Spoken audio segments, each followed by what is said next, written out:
That means you guys can't put it into your check mark. Okay. All right. So take a look at your test. Let's go through the instructions one more time, just so you can finish it, or you can make a fix if you made a mistake. Okay.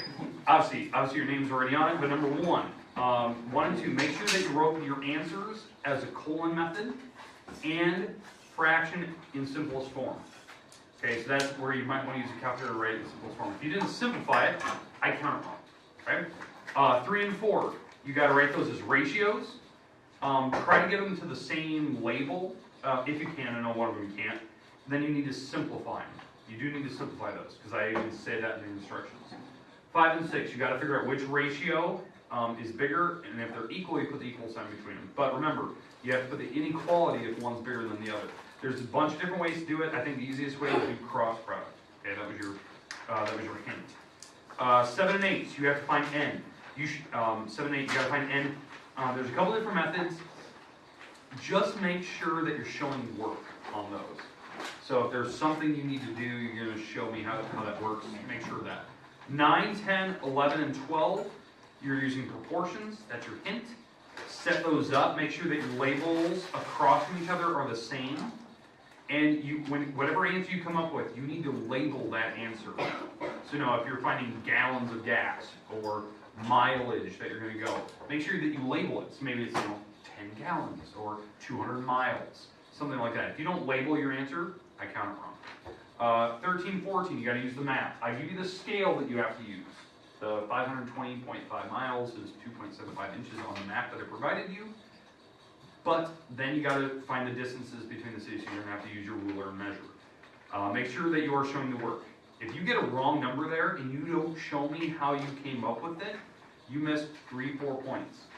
Right there, you could easily fail this test by not showing any work for 13 through 16.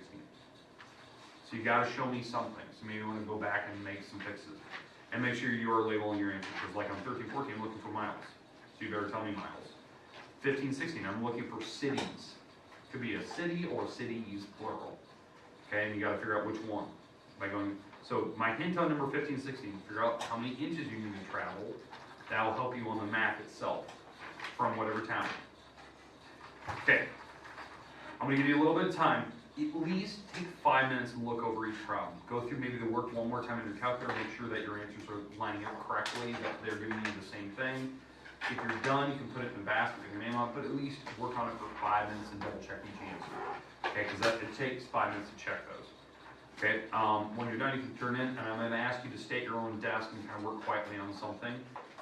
Once everyone's done, then we'll go on to the notes today. We'll just kind of intro what we're going into. Okay? All right, rest time is yours. But again, if you're done, take at least 5 minutes and double check your answers.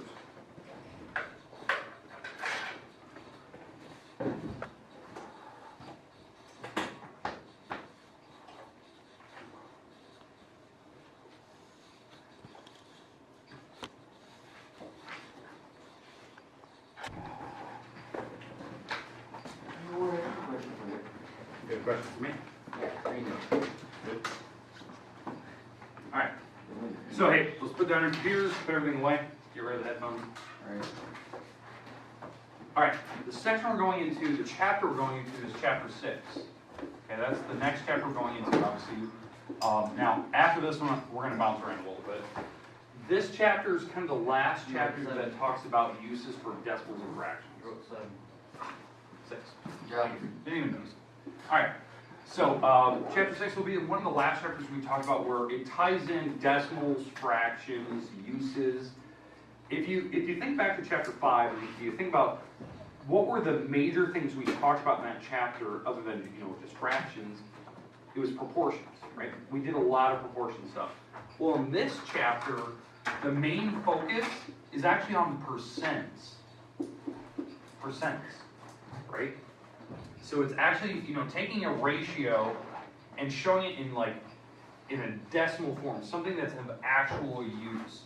Now, what we use percents for is obviously for prediction. That's like one of the major uses for percentages, prediction. So what would your final score? You can predict that, right? You can give me the actual numbers for that. So there is a relationship of decimals, fractions, and that idea is that it goes directly with percents. So the example that I want to show you, this is just one example I want to talk about today, is imagine you had a dartboard, right? A dartboard, but instead of being round, it was square. It was a square dartboard. And on this dartboard, maybe there is 9 tiles, and they're all the exact same size. So it's like a perfect square. So ignore my terrible artistic talent. So they're all the same size squares, even though my art doesn't show it. And you want to know what's the probability of hitting the T intersection right here. Any of these 4 or 5 squares. So say it again. 5 out of 9, right? 5 are shaded out of the 9 total boxes. Again, this is the actual success that we want to have. Right? We want to hit those dots. There's 5 of those, and then this is the total options that we have. So typically, like when they talk about probability, this is the likelihood, right? The likelihood of something happening, or the success of it, right? So now, what we do is we take 5 over 9, and you actually divide those numbers. Well, if you actually do that in a calculator, you get this. You get 0.5 repeating over and over and over and over and over. And the idea is that that's a decimal. We can write that as a percent. You would move over the decimal 2 spots. It's 55.5%. Right, 55. A little bit over half the time, you'll hit one of these options. If that was the only spot you could hit. Right? We're not considering the outside, where you didn't miss. So if you're going to hit that board, 55% of the time you'll hit one of those options. That's exactly the idea of a dartboard, right? Dartboard's round. And when you start looking at like an actual dartboard itself, it has, the bullseye in the center, but then it also has rings on the outsides. And those spots are worth certain points. Right? Everyone always thinks, oh, the bullseye in the middle is the best. It's actually not. This, if you hit the bullseye, you get 50. You get the area around it, it's 25, but there's a spot right here. This little box right here. This is actually worth the most on the dartboard.